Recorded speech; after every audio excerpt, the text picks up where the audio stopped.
Okay, back to our adventures. There was a lot of wind that day, and that was just what they needed. The wind took the kite up fast. George was too little to hold it in this wind. A kite that big could fly away with him, so Bill had to hold it. George saw the kite go up and up and up. What fun it was to fly a kite! They let the kite fly for a long time till Bill said, "I will get the kite down now. I have to go home, and you should too." But when Bill pulled the string in, the kite got into the top of a high tree, and Bill could not get it down. "Oh, my fine new kite! I cannot let go of it. I must have it back," said Bill. "But the tree is too high for me." No tree was too high for George. He went up to the top in no time, and little by little he got the string out of the tree. See, there he is, and he's going to go all the way up there. Down he came with the kite, and he gave it back to Bill. "Thank you, George." "Thanks a lot," Bill said. "I'm so happy to have my kite back. Now you can have a ride home on my bike. I'll run back to the lake and get it. You wait here for me with the kite, but do not let it fly away." I don't know. George looked at the kite. Then he took the string in his hand. He knew he could not fly the kite in this wind, but maybe he could let it go up just a little bit.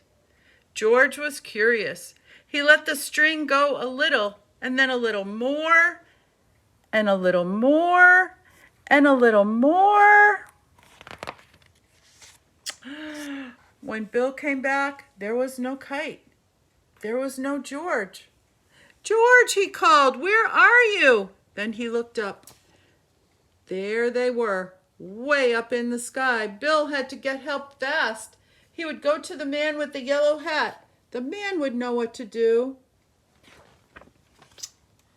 "George is not here," said the man with the yellow hat when Bill came. "Have you seen him?" "George and my kite are up in the sky near the lake," Bill shouted. "I came to—" But the man did not wait to hear any more. He ran to his car and he jumped in. "I will get him back," he said. "I must get George back." All this time the wind took the kite up, and it took George with it. It was fun to fly around in the sky. But when George looked down, all the fun was gone. He was up so high that all the big houses looked as little as the bunny house. George did not like it one bit. He wanted to get down, but how? Not even a monkey can jump from the sky. George was scared. What if he never got back? Maybe he would fly on and on and on. Oh, he would never, never be so curious again. If just this one time he could find a way to get home.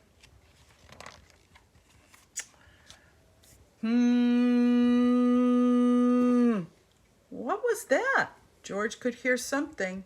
And then he saw something fly in the sky just like a kite. It was a helicopter. And in the helicopter, hooray, was the man with the yellow hat. Down from the helicopter came a long line. George got hold of it, and the man with the yellow hat pulled him up. George held on to the kite because he had to give it back to Bill. "I'm so happy to have you back, George," said the man with the yellow hat. "I was scared, and you must have been scared too. I know you will not want to fly a kite again for a long, long time. Give it back to Bill when we get home." "Hooray," shouted Bill when George came to give him the kite. "George is back, and my kite is back too."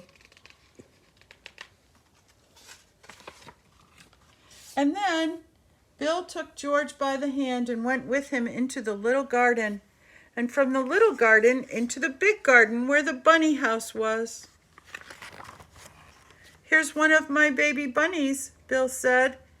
"Take it, it's for you." A baby bunny for George. George took it in his hands and held it way up. It was his bunny now. He could take it home with him. And that is just what he did. That's the end of our adventures with George. Hope you enjoyed them. Have a good